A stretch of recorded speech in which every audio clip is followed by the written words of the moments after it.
बातमी आहे जळगावमधून। जळगाव महापालिका निवडणुकीची रणधुमाळी सुरू असतानाच शहरातील बीजे मार्केट परिसरात असलेल्या सागर हायस्कूल मधील प्रभाग क्रमांक 5 बूथ क्रमांक 23 व 24 येथे मोठा गोंधळ उडालाय। येथे सुरू असलेली मतदान प्रक्रिया अचानक ईव्हीएम मशीन बंद पडल्यामुळे तब्बल 1.5 तासांपासून ठप्प राहिली। अचानक ईव्हीएम मशीन बंद पडलं आणि त्यामुळे मतदानासाठी आलेल्या मतदारांना बूथच्या बाहेर थांबावं लागलं। प्रशासनाकडून मशीन सुरू करण्यासाठी प्रयत्न करण्यात आले, मात्र 1.5 तास प्रयत्न करूनही मशीन सुरळीत सुरू न झाल्याने नागरिकांमध्ये तीव्र नाराजी व्यक्त झाली आहे।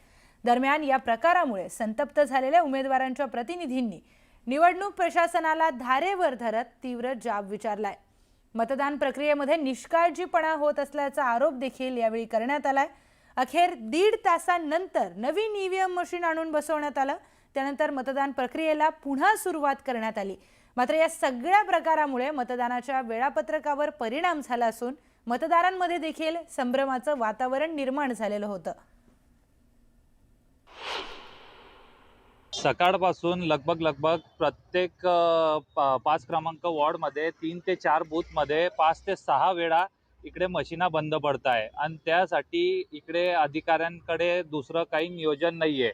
आणि जे मतदार राजे जे लाईनमध्ये उभे आहे त्यांच्यासाठी पण सोय तिकडे खुर्ची पाणी वगैरे अशी काही सोय नाही आहे। त्यामुळे मतदार राजांचे पण खूप मोठ्या प्रमाणात हाल होत आहे। सकाळपासून इथे सागर हायस्कूलमध्ये 4 ते 5 वेळा मशीन बंद पडलेले आणि इथे पब्लिक येऊन घरी परत जाते। आमचं मत वाया जातं इथे दादा। त्यांना आम्ही सांगितले की तुम्ही इथे चेंजिंग करा मशीन मध्ये। आता त्यांनी केलेले, आता बघू थोड्या आणि परत जाऊ।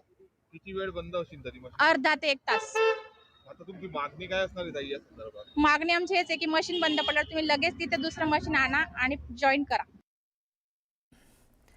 पुढची महत्त्वाची बातमी आपण पाहूयात। केडीएमसीच्या पॅनल क्रमांक 9 मधील हा सगळा प्रकार समोर आलेला आहे। मनसेच्या उमेदवार उर्मिला तांबे आणि काँग्रेस उमेदवार माधवी चौधरी यांनी तक्रार केली आहे की मतदानासाठी बोटाला लावलेली शाई ही लगेच पुसली जाते। हा सगळा काय प्रकार आहे? असे प्रकार करायचे असतील तर निवडणुका घेता कशाला? मनसे उमेदवार उर्मिला तांबे यांनी संतप्त सवाल विचारलाय।